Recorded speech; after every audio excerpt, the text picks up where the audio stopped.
Hi, everybody. My name is Earl. I'm an addict. I'd like to thank the committee for asking me to come share at an event like this. Always an honor and a privilege. Rico for all the communication back and forth, coming to pick us all up at the airport.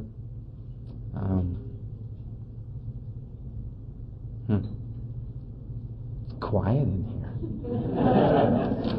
Oh, I have a CA-related announcement that was handed to me by someone.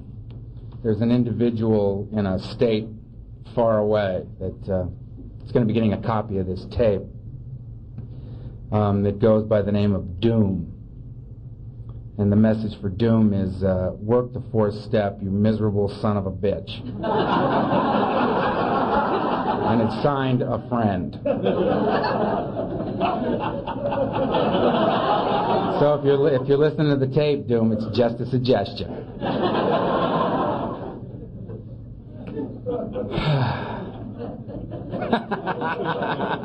I enjoyed that. Okay. What time do we wrap this up? Midnight. When I'm done. Yeah, get comfortable. Let's blast through this. Like I said, I'm an addict. I didn't start using until I was 12. The only reason I waited that long was because nobody offered me anything until then.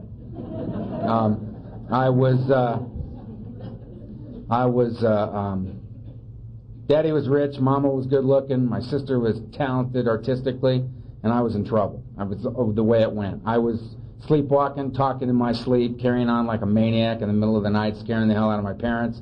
They had a bunch of tests done on me. The answer to the problem was to give me a tablespoon of this liquid every night before I went to bed, which just knocked me out. The answer was medication. And I think I subconsciously got the information very early in my life that if things aren't going the way you want them to, take something. And I filed that away and moved on in my life. When I was about 12 years old, they took me to get an IQ test, and I had a very high IQ. I don't have it anymore, so I'm not bragging. Let me wipe that out. They sent me. They decided I needed to get out of the house, and they shipped me off to a boarding school.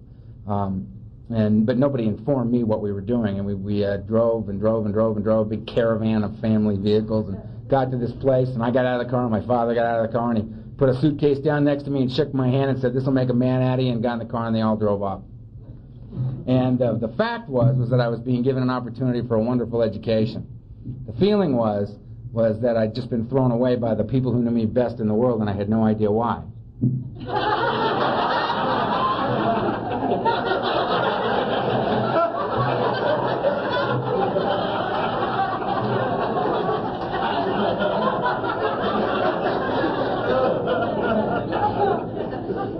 We all right now? All right. Just doing his job, I'm doing mine. So I end up in this school, and I'm in a school of 250 boys from all over the world. And 249 of them are 13 to 18, and I'm 12. I'm the youngest and the smallest kid in the school. And when everybody's a teenager and you're 12, that doesn't matter to anybody but you. You know you're out. They're teenagers, which is all you want to be, and you're not. So I was the odd man out. And I hated this place. I knew that this was a big mistake. This couldn't possibly be the right thing to do. And I was terrified of everything and everybody there. Liquid. I need liquid. So, I have liquid. Thanks, Mike. It's all right. This is an outside beverage. Be careful where you drink it. I'll get someone to drive me back to my room. I had this Pepsi.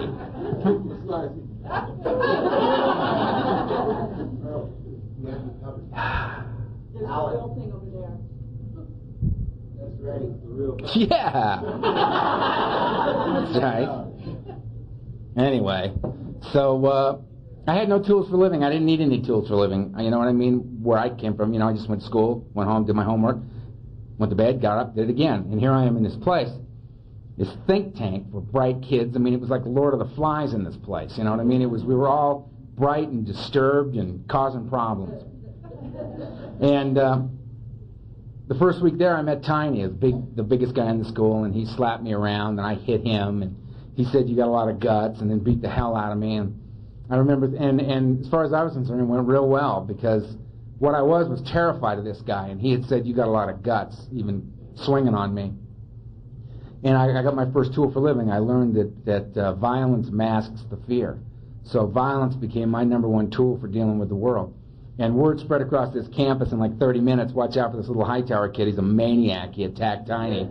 So now I got this reputation as this tough kid, which I wasn't. I've never been a tough guy or a bad guy. I never have been, and I never will be. I've been extremely violent in my life, however, as a result of being afraid. Self-centered fear is the chief activator of all my defects of character, and it has always been that way. And violence for me was a huge defect. So word spread around, and some guys showed up, and do you hear piano music? Good, just as long as you hear it too. I'm okay. I was kind of off there far away, you know what I mean? I'm at a high altitude. I'm a sea level guy, you know what I mean? And what are we at? We're like, what, 14, 15,000 feet up here? I've been a little spacey since I got here. So anyway, the cool guys started coming around, and this guy named Matt came up to me and he said, "You want to smoke a joint?" And I said, "Well, yeah, I do." I had no idea what he was talking about. But all I heard was, "You want to hook up?" And I was completely alone in the world as far as I could tell. My family throwing me away. I decided, you don't want me, I don't want you. I turned my back on them, and I never really went back. And we picked up a guy named Steve on the way, and Steve had a Tupperware container full of cheap red wine. We went behind the dorm, smoked a joint, and drank a little red wine. I had no idea why we were doing this. I'm standing here with two complete strangers, smoking a joint, drinking red wine, and I don't know why. But this is what they seem to want to do, and I'm hooking up. So we'll do. It would have made no difference to me what they were doing. I would have jumped in. I was alone in the universe. I needed to hook up. And all of a sudden, I mean, it was like that. The magic happened. That thing that makes me bodily different from my fellows occurred. And this feeling kind of swept up over me. And for the first time in my life, I felt comfortable standing where I was standing, doing what I was doing with the people I was doing it with. I had never felt such ease and contentment. I had never felt that kind of relief. It was a mystical experience for a guy like me. And I didn't know what it was. I don't know, is it this pot? Is it this wine? Is it the fact that I'm standing here with my two very close personal friends, Steve and Matt? I felt a bond with these guys, you know. I didn't know what it was. All I knew was there was no downside to this. All the things I'd heard weren't happening. Nobody died. No blood was drawn. Nobody went to jail. Nobody got thrown in the nut house. Yeah. I got two. Yeah. Diet Coke rules. I'm sorry.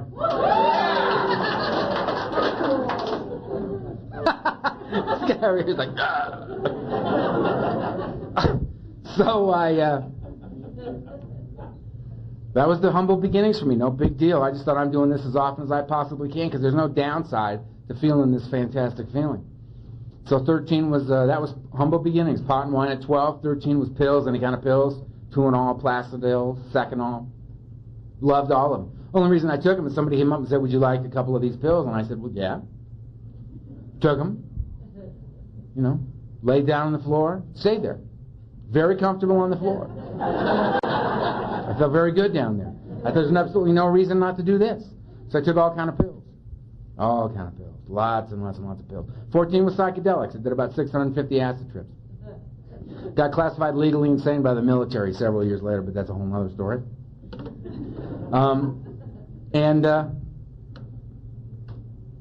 That'll do things to you. That much LSD. Peyote, psilocybin, all that stuff. 15, I started shooting dope. It's because this girl at a party said, "Would you like me to stick this in your body?" And I said, yes, I would. I had learned that this was a good, when people came and asked you these kind of questions, yes was the only way to go. I mean, it was working out. So she stuck that, she hit me with that, and I just did one of these. And on the way down, all I remember thinking was, yeah, this'll work, man. I like this one. soon as I get my head back up, I'm going to ask for some more of that.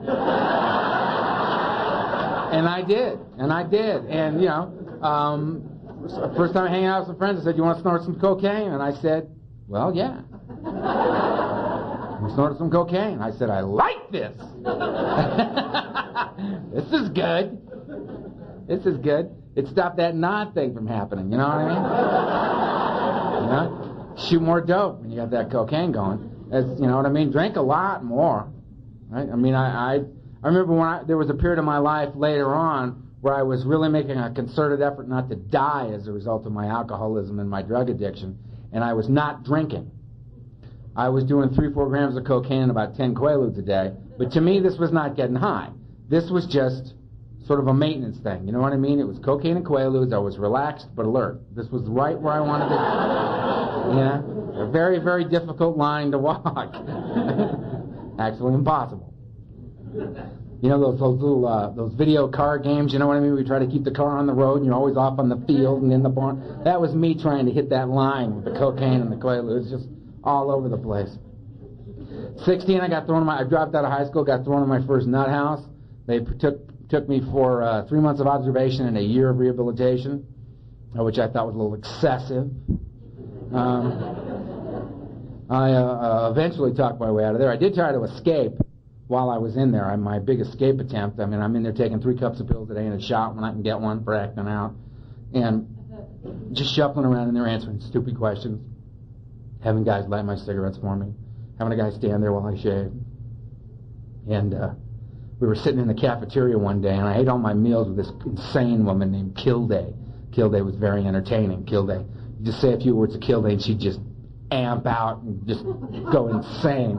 And it was very entertaining. It was. I mean, every meal with Kilday was like dinner and a show. You know what I mean? Eat your little meal and watch Kilday flip out.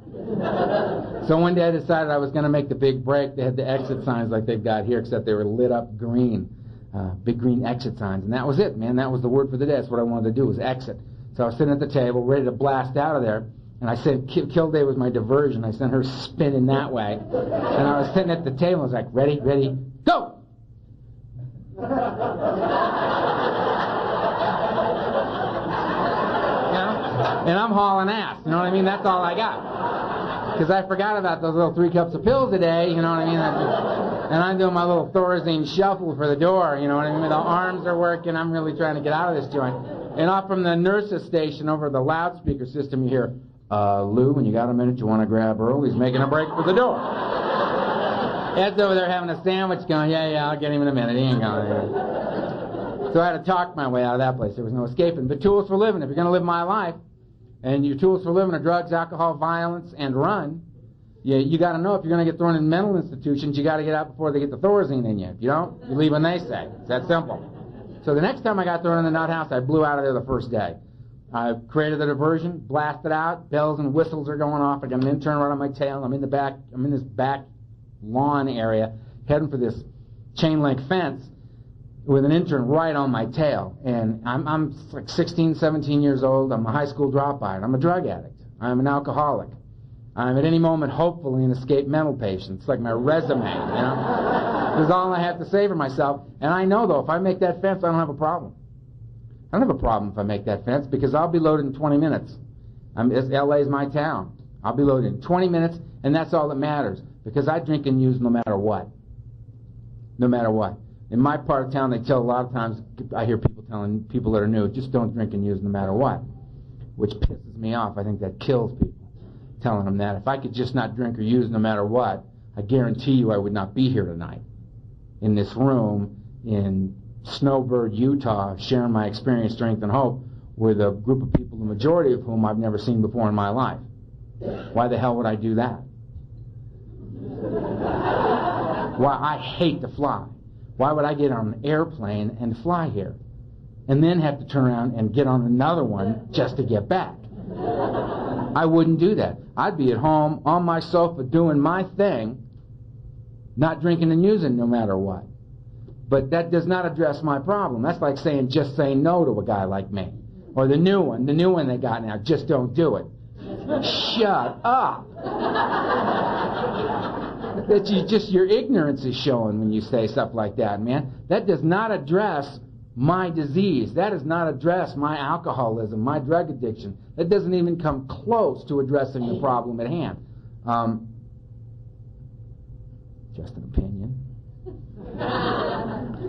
But a strong one.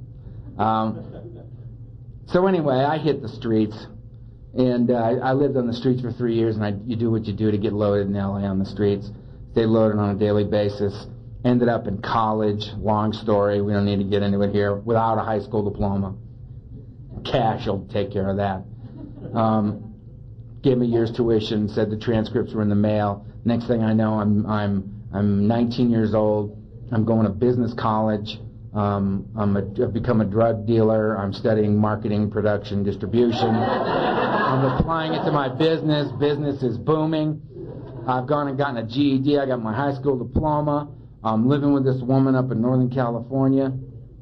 She's saying things like, I'm too high, which pisses a guy like me off. I mean, if you can say that, it's not true. So we shipped her back to L.A., and I was drinking and using the way I do. When I was 20, I got diagnosed to have malignant cancer. I flew back to L.A. They did major surgery on my upper back. They told me I was going to die. They told my family I was going to die. I told them, you don't even know who you're talking to. Because I'm using like a madman at this point. And that sort of stuff's coming up like twice a week, you know. You could die if you shoot that. Well, we'll see. That was just the way I was living. They did the nuclear medicine thing on me. They had me in the chemotherapy. I didn't like the shots they were giving me, the drugs they gave me. I didn't like the buzz, so I just quit.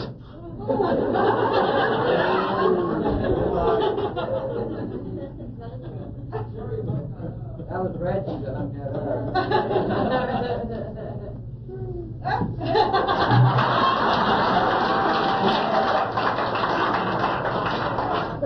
Let's not get carried away, huh? You want that? You can have that. Those are the 12 steps. I have no idea where I was. It makes no difference at all. I'm up at school. I'm getting high. I come back down. I get the cancer thing. I quit the cancer treatments. I get loaded the way I get loaded. I beat the cancer thing. Basically, I think that I was getting so high that I would become so toxic that cancer could not live in my body. I had become more of a disease than the disease itself. And I beat the cancer thing. I spent a lot of years. I went back up north, continued to use the way that I was using. Ended up, I was a junior in college. I had an early acceptance to go to USC Law School. I was editor-in-chief of my college newspaper. I mean, things were looking pretty good on the outside, but I was using like a maniac, and it was just non-stop. And I had known for a while, I'd known for a few years already, that everything in my life was secondary to getting high. It was the only thing that made me feel comfortable anywhere, with anybody, doing anything. And I knew that if things had to fall by the wayside in order for me to get high, then that's just the way it was going to have to be. So I was just keeping the facade going as long as I could. My mother called me from L.A. and said, look, we haven't been anywhere as a family in 10 years. We'll go anywhere you want to go. Let's just go as a family. And I said, okay, and I flew back to L.A., did one of those all-nighters, you know, those cocaine nights where you show up and you can't get your mouth open, you know, just showed up like that, just all locked down and crazy. And we got in my father's plane to fly to Guadalajara, and on the way there, the plane crashed. And my mother, my father, my little sister were all killed, and I wasn't. And I woke up on a mountain in Mexico, just outside of Los Mochis, Mexico, about 160 miles north of Guadalajara.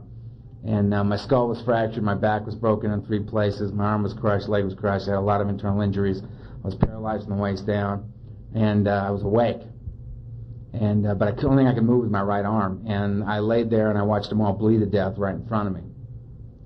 And I had a little quiet talk with God and said, you know, I have no interest in a God that would take a kind, gentle, loving girl like my 20-year-old sister Kimberly.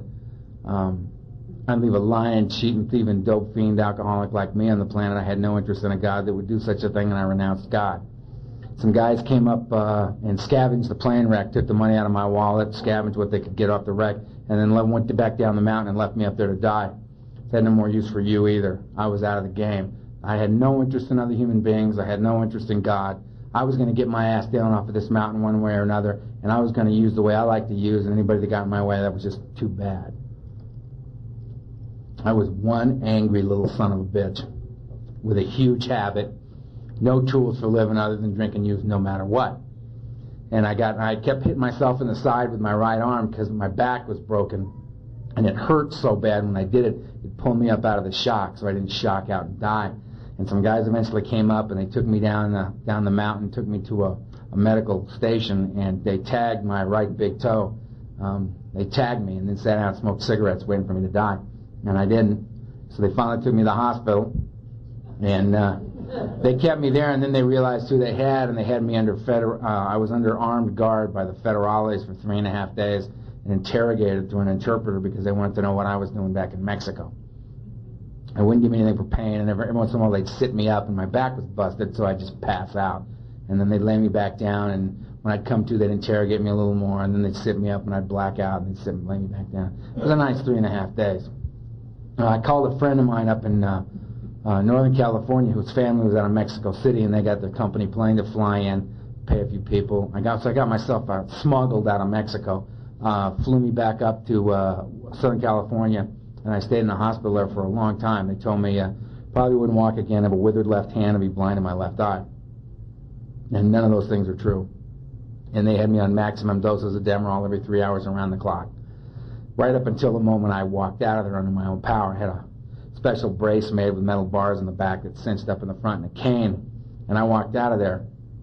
And 3 hours and 15 minutes later, man, I was looking to hook up because I was jonesing bad. And I did. And I went on I got a lot of money from the airplane crash, the insurance, and I went on my last run, and it lasted 4.5 years. And I went for it. It was not about getting sober at any point during that. It was not about cleaning up. Occasionally, I had to detox enough to get well enough to go back to using. My routine at that point, I was overdosing a lot. One of my claims to fame was that I could talk to you while you pumped my stomach. They could run the tubes on me, and I could talk to you. I got so used to it. It was a long run, and I was loaded every single minute of it. From the time I would come to till I would pass out, that could be 4 hours, that could be 4 days. You never knew. I've come to in different cities. I've come to in very interesting conversations with police departments. I've all kinds of interesting situations. It just becomes a normal fare. You just come to again in the middle of a conversation, and you just know you did it again. I did not drink or use on 3 separate occasions in the last 4.5 years. They were 72 hours each, and that was because I was strapped to a table. Shot full of anticonvulsants and let ride. There were little fake sanitariums in Hollywood. I used to go in and give them $150 cash, give them your wallet, your gun, your bottle of Valium, your car keys. They'd strap you to a table, shoot you full of anticonvulsants, and 72 hours later they'd either send you home or send you to the morgue. They didn't care. And you'd get up, you'd pray to God, God, it's me again. Get me through this sane and alive, and I'll never, never, never do this again. I can't take it. My ass is kicked. I'm an alcoholic. I'm a drug addict. I've known that for years. I cannot take the pain and the torture, the madness of this anymore. I can't do it. And I'd come crawling up off that table and stagger out there, and they'd give me my wallet, my Valium, and my car keys and my gun back, and I'd stagger out to my car, and I'd pop 40, 50 milligrams of Valium because, I'm shaking and I got to drive. Because I don't know what I'm up against. I don't know what I'm up against. I don't know that it's not just about stopping. It's about not starting again and having the tools to do that. I knew I was an alcoholic, but I didn't know what alcoholism was. I didn't know about an obsession of the mind and an allergy of the body. I had no idea. So I'd take 40, 50 milligrams of Valium, settle down enough to drive home, and come to 4 days later in Oakland pounding on a bar. I'm like the guy in the book that was on his way home and comes to pounding on the bar, wondering how it happened. That's me. And I did that 3 more times, and the end for me was in Venice, California. I had, in a blackout, had attempted to murder my landlord. He was not happy about that. We had been evicted, and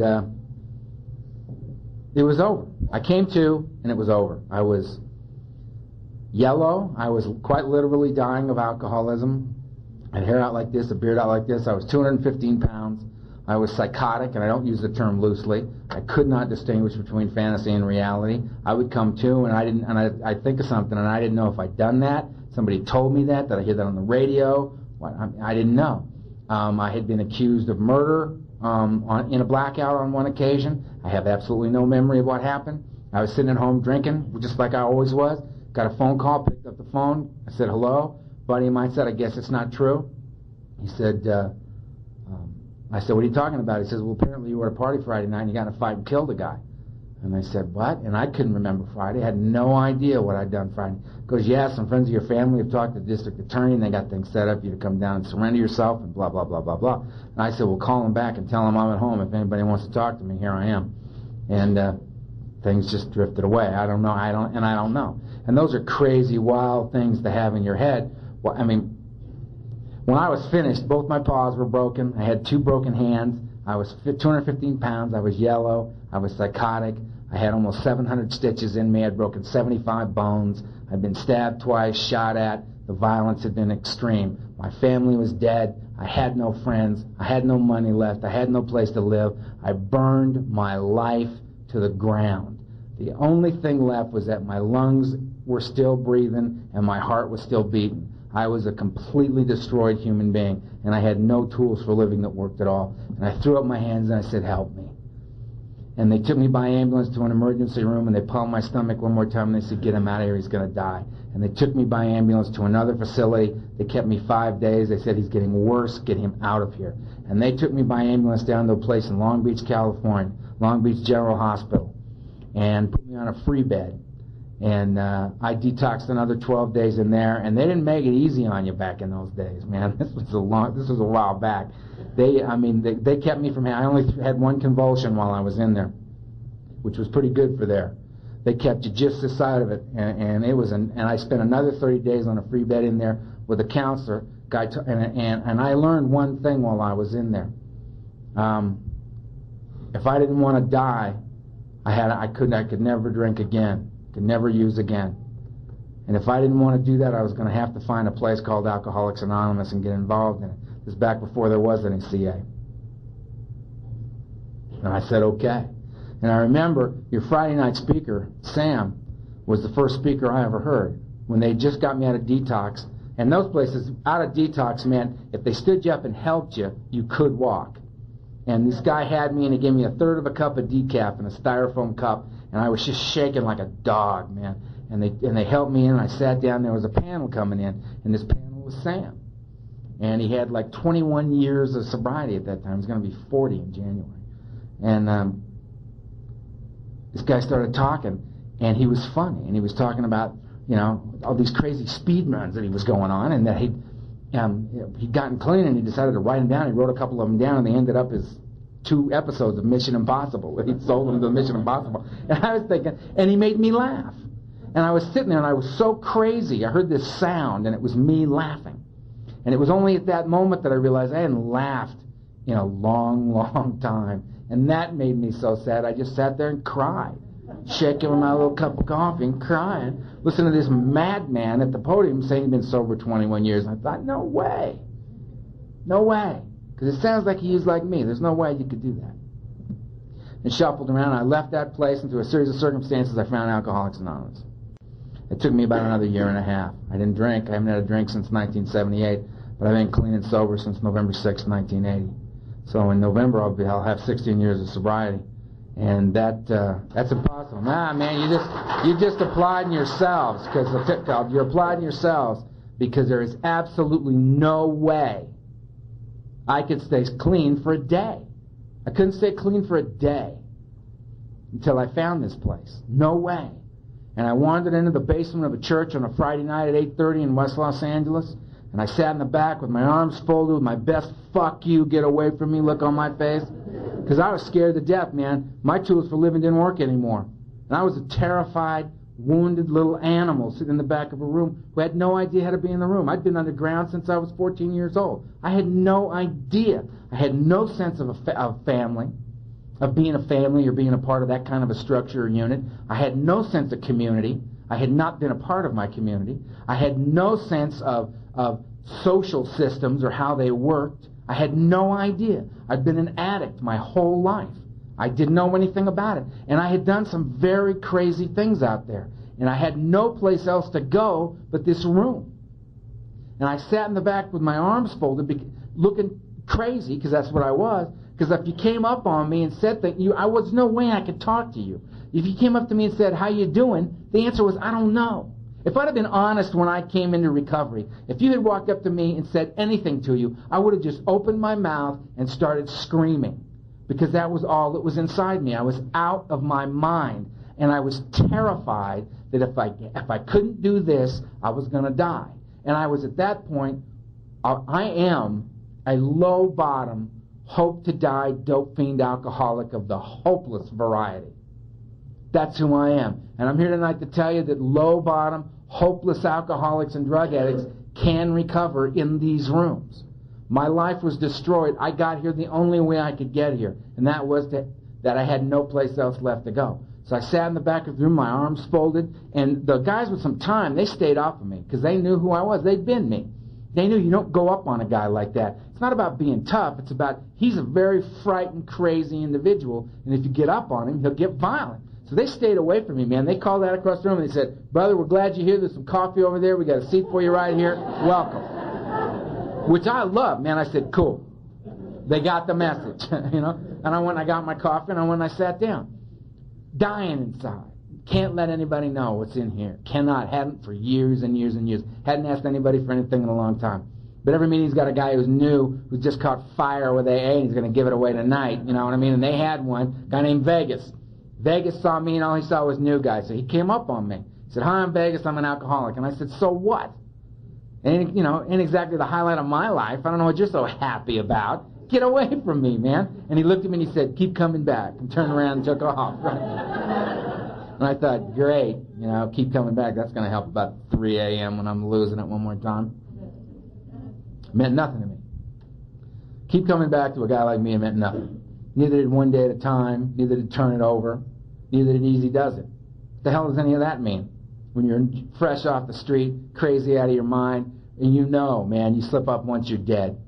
You're spiritually bankrupt. You've burned your life to the ground. So those things didn't mean a goddamn thing to me. All it did was irritate me because it was said to me in a way that suggested there was some deep spiritual significance to these little slogans. And you all knew what they were, and I didn't. So I felt like the loser one more time so you could shove your little slogans. If you're new, there's a couple guys that stood up and were new tonight. If you're new, again, just another suggestion.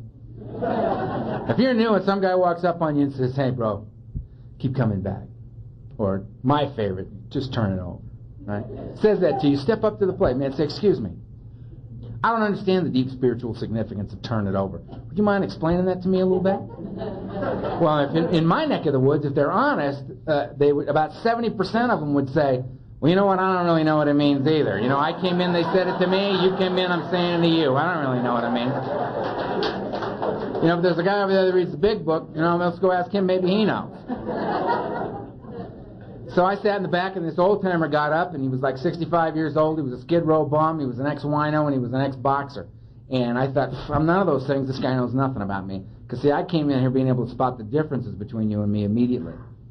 That way, I don't have to listen to you. I don't have to be threatened by what you have to say. I don't have to hear from you that what I'm doing doesn't work, that I'm not okay, that I'm not enough. Because that's all I can hear. So I have to get you off the list real fast. I got to work 15 seconds, man. I could tell you didn't know about me. I mean, if you're a woman, you don't know about me. If you're a woman, it's not about her being better or worse. It's just different. If you're a woman, you don't know about me. You're 5 years older, 5 years younger, you come up with something else, man. You don't know about me. You gay, you don't know about me. You're black, Hispanic, Asian, you don't know about me. I mean, I got so good at it by the time I got here, I'd circle the wagon so tight, it was just, if you're not Earl, you don't know about me. I could just back you off right away. But this guy got up and he said these things, and I thought, this guy knows nothing about me. But the beauty of my circumstance was that I was sitting in the back there with my arms folded, keeping everybody off of me, but I didn't have anywhere to go. And absolutely, I thought that if I go get in my car and leave, where do I go? I have nowhere to go. Nowhere. So I stayed. And that guy got up and he said two things that blew my mind. That did something for me that nobody had been able to do ever. He got up and he spoke honestly and openly about his feelings as a man, and I was amazed by that. He talked about waking up with his head chewing on him, head telling him what a miserable, worthless son of a bitch he was, and it didn't let up all day. And while his head was doing that, he got up, he got dressed, took a shower, got dressed, went to work, put in an honest day's work, went and got something to eat, went to a meeting, and was of service to that meeting. He did not go to that meeting to get something. He went to give something because he had worked the 12 steps as outlined in the big book, had had a spiritual awakening as a result of that, had been restored to sanity, and was now coming to the meetings to give something that had been freely given to him. He knew about that. He understood that. When he was done, he went to coffee with a couple of new guys, shared what he could in terms of his experience, strength, and hope with them, went home, got in bed, head chewing on him the whole way. No wreckage. That was amazing to me. I'd never had a day like that. I didn't know about a day like that. And then it was like he looked right at me and he said, you know what? I don't care whether you like what I got to say or not. You don't like what I got to say? Go to another meeting. I loved that. I loved that because it made it clear to me this guy's not selling me something. He's sharing it with me. If I want it, I can have it, or any part of it. If I don't want it, if it's not good for me, go to another meeting, find somebody that's got something that I want, that I can use. I thought, you know what? And I got to sit back there acting like I hated this. But inside I thought, this is cool. I'm coming back. And I waited till the next Friday, and I went back to that meeting to hear that guy talk some more. I didn't know that they had different speakers, you know, and then there were different kinds of meetings, and you could go other places during the week until that meeting came around again. You go back to that. And I went to go hear that guy talk again that Friday night. And then this lady got up and talked, and I thought, great, a lady. She don't know nothing about me. And she got up and she blew my mind. I know her still. The other guy I've never seen since. Her I know today. And what I left that first meeting with was something I hadn't had in years, and that was hope. I'm a hopeless addict, alcoholic. And I left there with hope. I thought, this is cool, I'm coming back. And I've been here ever since. And it was the luck of the draw and the God shots, a lot of God shots along the way. I had a cousin who knew a guy that got me in a hospital bed, who knew a lady named Dr. Vicki Fox, who was running Long Beach General Hospital alcoholism program, and got me a free bed. And there was a counselor there by the name of Ray White, who got to me because he cared enough to try and get to a guy who was obviously not going to make it. And a guy named Serenity Sam bothered to come into a panel to a bunch of, and Sam has talked to me about that place. That place was the end of the line, man. I mean, the guys that were in this joint, we were all in real rough shape. The guy who slept next to me, there was 42 guys in one room with just sheets between the beds. The guy next to me had been on the streets 6 months, total 6 months since 1959. I mean, we were all just jailhouse rats, mental institution patients, alcohol, low bottom, hopeless alcoholics. And these guys, and Sam came in and took a panel. And I became knowledgeable about a guy named Serenity Sam in Alcoholics Anonymous. And these guys, these were little God shots along the way. About 18 months before I got clean, there was it's another story, but there was some stuff that went on in my life, and this film studio wanted to do a movie of my life, and I'm sitting in a production meeting on this film, and there's these people at the production. There were a couple of producers, and there was a couple other executives, and there was a guy who was a set designer for all these people, and they had worked together for 6.5 years, and the set designer was a guy in AA, but he'd worked with them for 6.5 years and maintained his anonymity with them in the work field all that time. They didn't know he was in AA. And he broke his anonymity that night in front of those people to say to me, young man, if you don't find your way to Alcoholics Anonymous, you're going to die. And I remember thinking that, and here's my card, call me. 1.5 years later, I'm in AA. And people are telling me, you should get a sponsor. And I said, fine, what's a sponsor? They tell me about a sponsor. And I said, and I looked around, I couldn't find anybody. And this woman came up to me one day and she said, you ever heard of a guy named Donald Madden? And I got this chill, because that was the set designer from the meeting 1.5 years before. Out of all the names she could have come up with, that's the guy she mentions. I said, that's weird. I got to go home. I went home. I went to my phone book. I opened up the M page, and there was one business card paper-clipped to the M page, and it was Donald Madden's card. And I took it out, and I said, this is just too weird, and I called it up, and he answered the phone. And I said, this is Earl Hightower, you probably don't remember me. And he said, oh, yes, I do. I said, well, I'm in AA now, and I'd like to talk. And he said, be in my office at 9 o'clock tomorrow. Click. And I went over there, and he sponsored me for almost the next 14 years, right until the day he died. And he was as fine an example of recovery as I've ever met. And he rebuilt me from the ground up. Donald Madden, I have a God in my life because of Donald Madden. Donald Madden, I have a God in my life because I saw that God working in Donald Madden's life. Late, great Donald Madden. I have a program in Alcoholics Anonymous, Cocaine Anonymous, any Anonymous. Luckily for me, I qualify for any Anonymous you got. I have a way to live because of him. He didn't teach it to me, he showed it to me by example, by the way he lived. I talked to him every single day, no matter what. I took every bit of direction he gave me, no matter what. And he knew what he had on his hands. When I walked in, asked him to sponsor me, and he said yes, that was the first time I'd asked anybody to do anything for me in years. It's the first time I'd reached out in years. When he said yes, I put my head down on the table and cried like a baby. And he sat there and patted me on the back of the head. And he had seen me out there, so he turned over to this other guy that was in the room, and he said, I want you to know we have a real one here. And he was real excited about sponsoring me because he knew that he had a completely empty shell. There was nothing in the way. He could rebuild me from the ground up, and that's exactly what he did. He showed me how to be self-supporting through my own contributions. He showed me how to get a job. He showed me how to have an answering machine and a telephone. He showed me how to have a driver's license with my picture on it, and when you went to the address on that driver's license, I lived there. He showed me how to be in an apartment. I mean, these are things that other people take for granted that were like the kind of things where I went home, and I looked at my driver's license with my picture and my address on it, and I cried. Because I had a driver's license I could show you. I remember the first time I sat in my little one-room apartment that I had for $325 a month in Pacific Palisades, California, where if you went out and stood up on the balcony and looked way, way up, you could see a little piece of the ocean. You could smell the ocean, and I was living in heaven.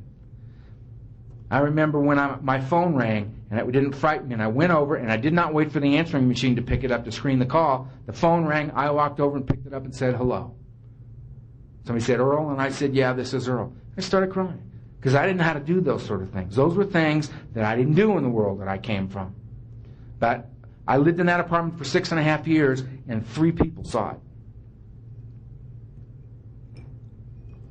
I didn't heal quick.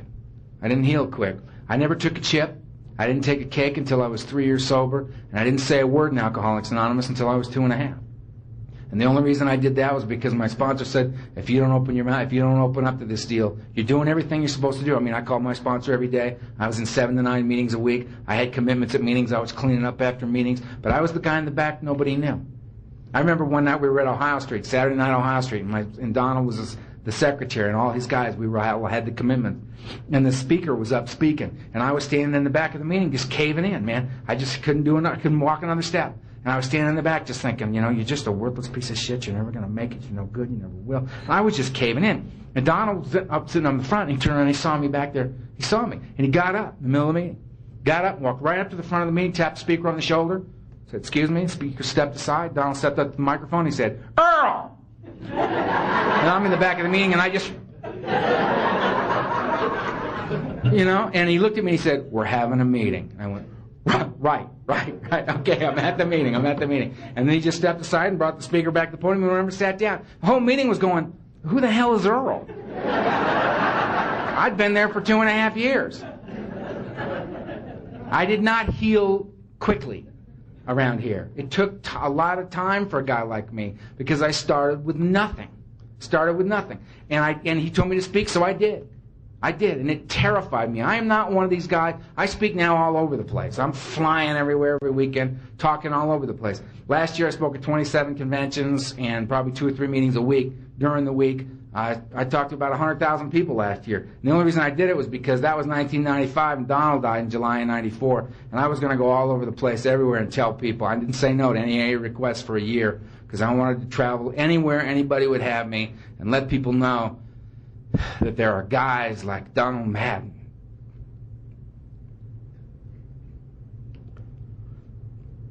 that are willing to be there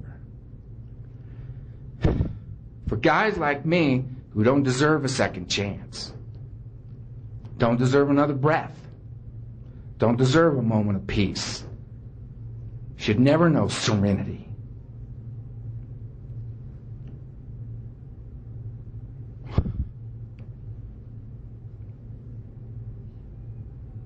every single day for free.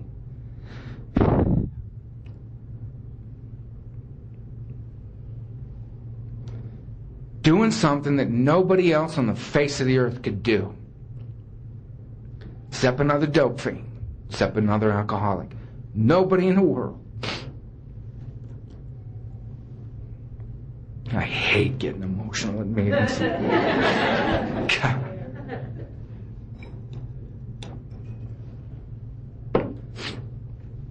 And I miss them. God, I miss them. But you know what the beautiful side of that is? I'm a guy that could never. I mean, you could beat me within an inch of my life and I'd spit at you. I've had people pull guns on me and said, do it, you stupid son of a bitch. I've been stabbed and just fought back. You're in my life, fine. You're out of my life, fine. I didn't care if you were there or you were gone. It made no difference to me, ever. There was no loving and being loved in my life, and I carried that well into recovery. And it's an absolutely amazing transformation that I could love somebody enough to have it break my heart when they left. I'm still learning from Donald Madden. Still learning. And the beauty of it is that he's not dead. Donald Madden will never die. Because I'm still here. And I sponsor a bunch of guys. And when he died, I sat down all my boys. And I said, I'm going to tell you about Donald Madden. And I told them all the Donald Madden stories, all the crazy, insane shit that we did sober. About the dark moments that we all got through. Because Donald Madden was there, sharing his experience, strength, and hope. Each of us learning in our own time, in our own way, that we could get through anything. Anything. Life could dish out to us and create a minimum of wreckage getting through it because we had the 12 steps of Alcoholics Anonymous and we had each other. So they all know. See, we're like this big tribe, and we gather around the campfire at these meetings all over the world. These tribes, little tribes gather, and we share our experience, strength, and hope with each other. The things that we didn't have when we got here and we get by coming here. And we have this verbal history. We've got a book that tells us how to stay in the game and some examples of how people came to know a power greater than themselves in the back, came to know God. And we sit around and we share our daily experience with one another and we leave a little stronger. And occasionally a few of the tribes have a conference and you have a big powwow. And everybody gathers together and all the tribes get together to see, man, all the tribes are doing, we never knew these guys from this tribe, but those guys are doing the same thing we're doing. And the consciousness expands and it expands. And I tell people about my lineage. I was with Donald longer than I was with my parents. He was the single most important human being of my entire life.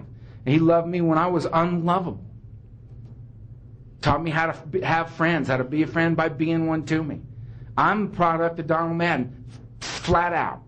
Anything that I got as a value in my life is because I paid attention. He was the only individual I trusted on the face of the earth for the first 2.5 years I was sober.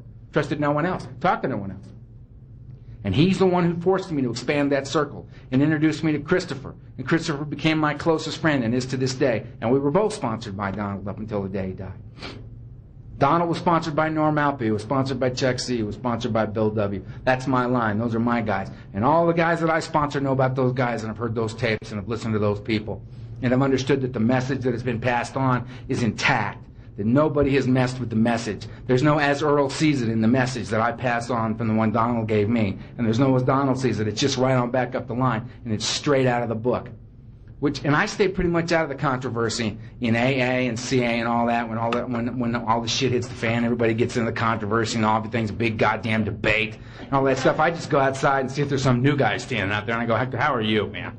I can't get into all that. I can't get into that. But one day I'm in a meeting and they have a GSR report, and the GSR gets up in front of the group and says, you know what, there's a thing from central office, they're sending out stuff saying, they're talking about making some changes in the first 164 pages of the big book, that there's some language in there that's apparently politically incorrect.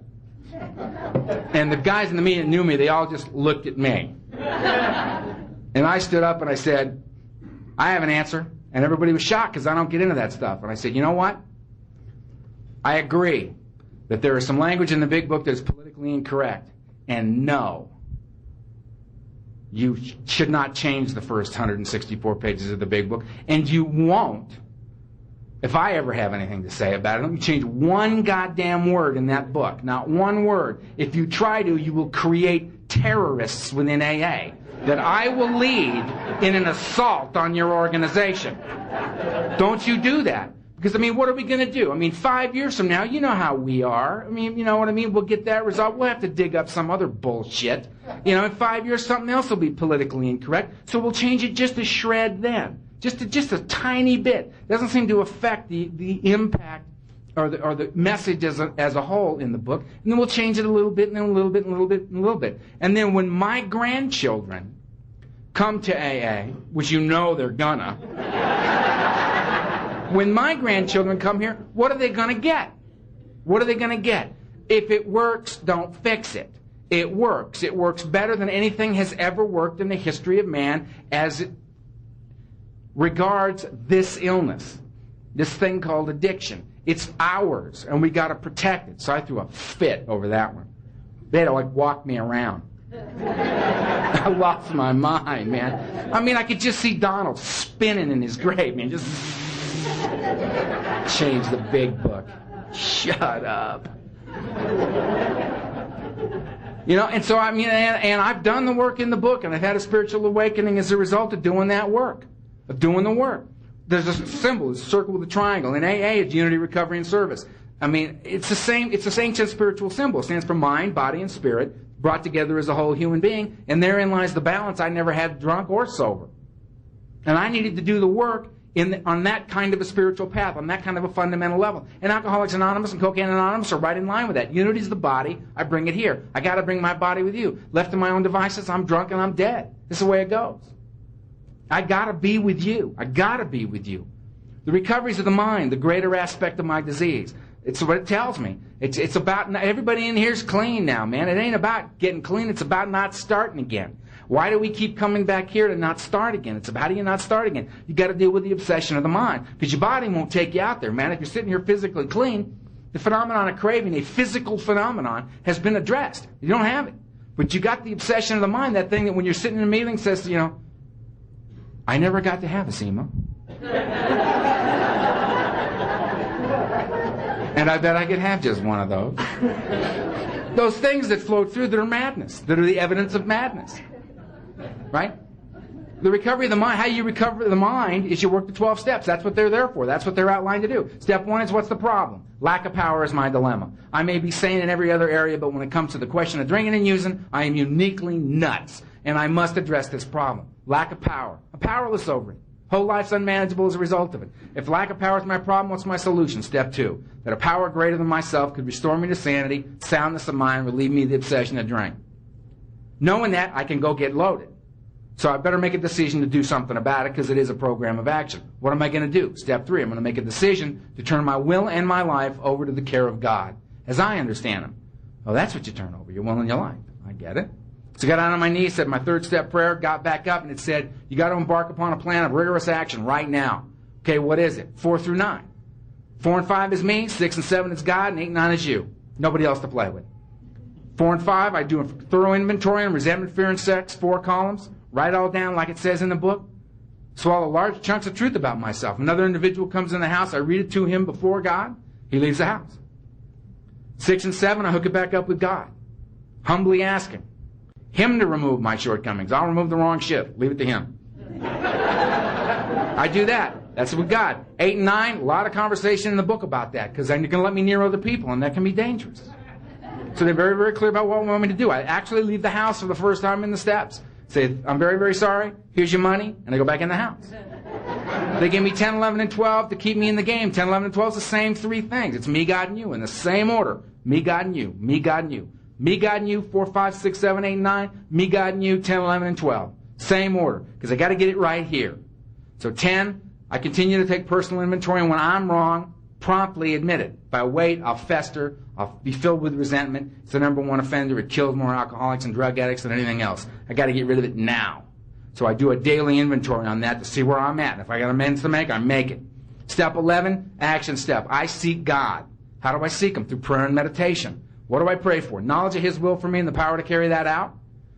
Why do I meditate? To quiet the mind so that when the answers come, I can hear them. Step 12 is the third side of the triangle. Unity is the body, I bring it here. Recovery of the mind, I work the steps. Haven't had a spiritual awakening as a result of that. Third side of the triangle, I can be of service. How can I help? Which is how I live my life now, because that's what Donald Madden told me to do, and I will always do what he told me to do. It's not because I'm a good guy. How can I help? I mean, I do it in business meetings. I do it everywhere. I walk in and I say, how can I help? I'm a consultant. I have a job that's, how can I help? I come in to solve problems, to see what's going on, to improve situations. How can I help? Not because I'm a good guy, because I want to stay sober. I want to stay clean.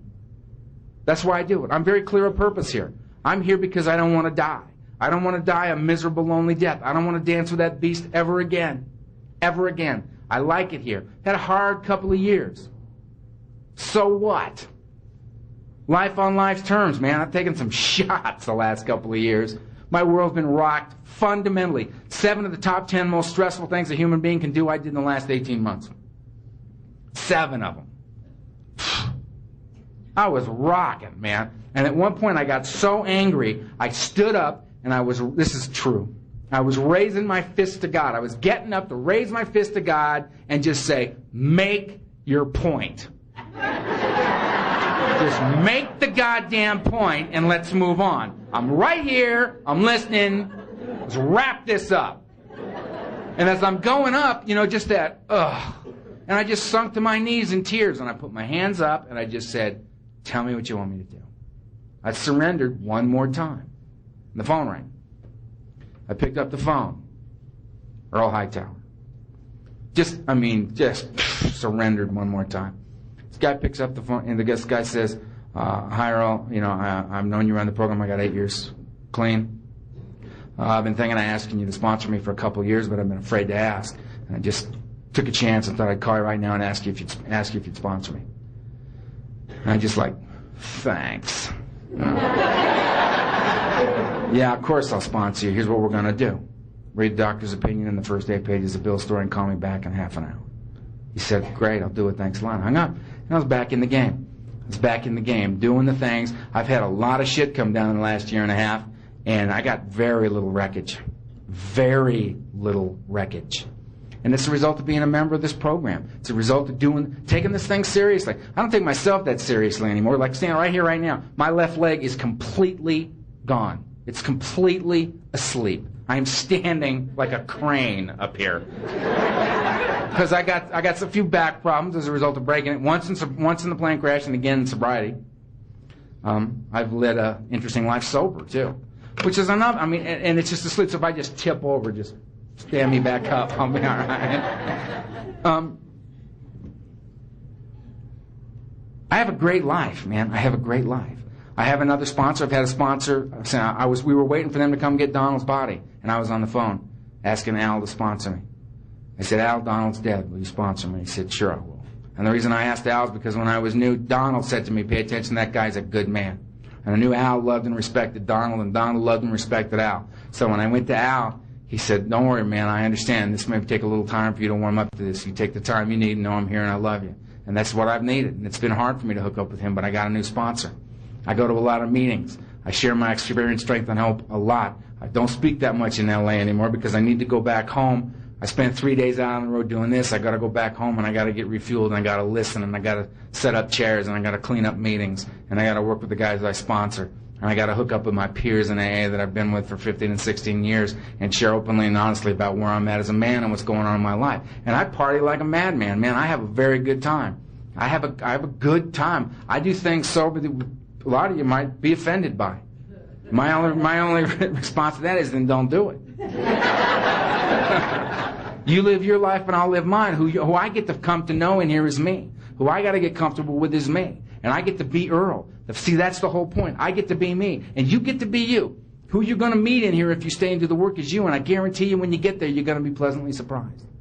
When you strip away all the stuff that we put between ourselves and the truth about who we are because we're afraid and we're ashamed as a result of the things we do while we're drinking and using, you will find things there that will really, really surprise you in a very, very pleasant way. I'm having a very good time in my life. I go home now. I'll go home tomorrow. I'll get myself squared away for Monday. I'll go back to work Monday and I'll put in an honest day. and I'll communicate with other human beings. And I'll make money and I'll lose money. And I'll be in relationships and I won't be in relationships. And I'll act out and do crazy, dramatic shit that I like to do. And people say, wow, he's crazy. And other people say, cool, or let it rip. You know what it's about? It's about the fact I'm not a slave anymore. I'm not in prison anymore. I'm not in the nut house anymore. Nobody's shooting at me anymore. Not anybody that knows me. I mean, I live in L.A. I'm free. I'm a free man, and I'm living free. And my question to you about being, if you're new, my question to you is this: how free do you want to be? If you want to be a little free, work this thing a little bit. You want to be real free, man. You want to catch the biggest buzz a dope fiend or an alcoholic can ever experience, which is a spiritual path, a conscious contact, and an ability to be in this moment right here, right now. Like my new sponsor, Al, says, I got to get right here. I got to get between those. I got to get right in there. If I could just get in there, I'll be right here, right now. Because there's no life for me anyplace else but right now. There's no love for me anyplace else but right here, right now. There's no freedom. There's no God. There's no nothing anywhere but right here, right in this moment. And the thing for me, as an insane, crazed, hope-to-die, dope fiend alcoholic is can a guy like me get comfortable standing where I'm standing, doing what I'm doing with the people I'm doing it with, right here, right now, on the natch. Nothing in the way. Nothing between us. Can a guy like me do that? The answer is yeah. A guy like me can. A guy like me can. Because there's people like Donald Madden in the world. Because there's people like Serenity Sam in the world. Because there's people walking amongst us in here that look like perfectly normal people that are out of their goddamn minds, man. You got a fire for living and a passion for being in the game. A passion for being in the game. And if you be a dope fiend or an alcoholic, you get in this program and work these steps and think of it like a big bag of dope or a big case of booze or whatever your thing was, and you work this thing, you will catch a serious buzz. Because you will find yourself in the moment for real. Living your life, feeling the fire, feeling the passion, feeling the freedom. And you will find out that you had it ass backwards, just like I did. You will find out when a guy like Sam says, we insist upon having fun in here, he ain't lying. And the man's walking like he's talking. The guy's having a very good time. He's a road dog, man. The man is on the road, man. He's driving out from Indiana. They're not going straight back. They're heading over, where the hell was that? Moab. And over here, this other place. Look at these big arch things. And in the world, man, living, having a good time. Right? I'm doing the stuff that I'm doing. I found that I had it completely backwards. I believed when I came in here, if I loved you, you would love me. If I showed you respect, you would respect me. If I was honest with you, you would be honest with me. That's not the way life works. But then I'd never been in real life, so I didn't know. What's happened is that the reward for that kind of behavior is much, much greater than I thought it was. Because what's happened is that if I show you love, if I tell you flat out, stone cold sober, right here in the moment, that I love you, and I mean it, it doesn't mean that you're going to love me. It means that I've become a loving man. That's what it means. If I show you respect, if I show this podium respect, by putting on a coat and a tie, because that's how the old timers did it, and Donald told me when you get up to speak, and it's a banquet, you put on a coat and tie. So I put on a coat and tie. I show respect. Does that mean you will show me respect? Absolutely not. It means I've become a respectful man. If I tell you the truth, does it mean you will be honest with me? No. It just means I've become an honest man. I'm closer to these unattainable goals than I've ever been in my life. I screw it up all the time. I do something dishonest. I do something self-centered. I come from a place of fear. These things pop up in my life. But I am not at the mercy of them anymore. I can spot it and do something about it. Because I got the tools that say, whoa, whoa, whoa, man, that's not how you live anymore. And if you want the freedom back, you got to claim it back. You got to claim your freedom on a daily basis. Your freedom is contingent upon the spiritual condition of the day. Your sobriety is contingent upon that. That's how you must live. And it's not like that's a burden. Sometimes it's uncomfortable. But it's not nearly as uncomfortable as going into another seizure. Or waking up in the morning, coming out of that last blackout covered in blood, and racing to the shower to wash yourself off because you're horrified that it's not your blood. And you shower off to see that you're cut up and thank God it's yours. And living in the terror of the moments that went from the bed to the shower. Those are uncomfortable moments. Getting the phone call that you might have killed somebody, that's an uncomfortable moment. Standing there drunk, really trying to kill somebody, is an uncomfortable moment. Finding out that you got to be honest in your day is nothing, man. It's nothing. And the buzz that comes from it is unbelievable. If you're new, jump in, man. Throw the gloves down, man. Throw the sword down. Throw the shield down. Just bear it all up and jump into the middle of this shit and swim around in it with us. Think of it like a big bag of dough. Don't leave till you used it all up. All of it up. Stay here and catch the buzz. Because the buzz is real. The buzz is profound. And it's in these rooms. These people did not look like this when they got here. This is not what they looked like. You can trust in the fact that they're here because they desperately need to be. Because nobody stays here that doesn't need to be here.